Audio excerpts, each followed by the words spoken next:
Muling pinagmalaki na embahada ng Pilipinas sa Roma ang mga talento ng Pinoy.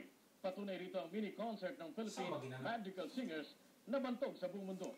May report si Angeline Bertuccio. Napanood mo na.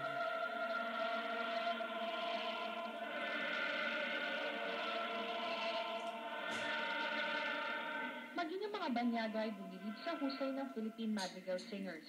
There's nothing, a word that can express my adjective to them.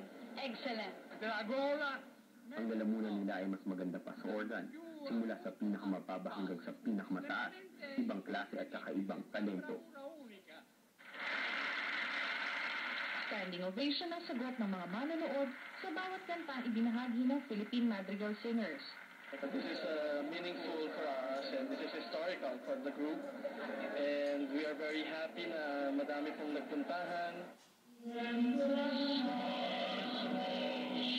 Ipinagmalaki din ng embahada ang tagumpay ng mga talentong Pinoy tulad ng ipinakita ng Philippine Madrigal Singers.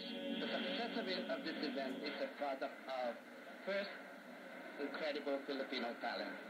Something that we can really be proud of.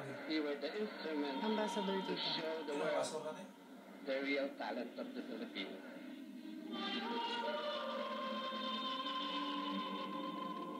Ngayon pa lang ay marami na ang humihiling na muling magtanghal ang grupo dito sa Roma.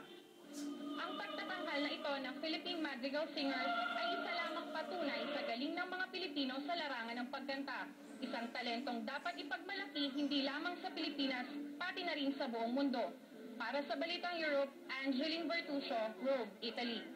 Nakita ka na, Angie, ha?